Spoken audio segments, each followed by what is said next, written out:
Жаңы кабыл алган Конституциянын талаптарына ылайык башкы прокуратура мыйзам демилгелөө укугуна ээ. Ошондуктан жогоруда айтылган көйгөйлөрдү чечүү максатында коомчулуктун, окумуштуулар корпусунун, соттордун, мамлекеттик органдардын, жактоочулардын, көз карандысы эксперттердин учурда колдонуп жаткан кодекстин авторлорунун катышуусу менен жыйын өткөрүп, көйгөйлөрдү ачык талкууладык. Ушул жерде мен басып айтып кетсем, эмне себептен бул көйгөй жаралды, бул жыйналыштарды өткөрүүгө себеп болду.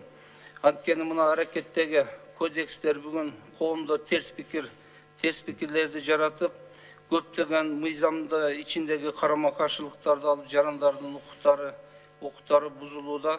Ошол себептен мен жогоруда атап кеткен катышкан жыйындын адамдары менен 2 жолу башкы прокуратурада жыйын өткөрдүк. Ал жыйында бардыгы бир добуштан бүт терс көрүнүштөрдү талкуулашып, бүгүнкү аракеттерде кодексти толук өзгөртүүгө негиз болот, өзгөртүшүбүз керек деп чечим кабыл алдык. Ал чечимдин негизинде анан жаңы кодекстерди жазууга жогоруда адистер менен кириштик.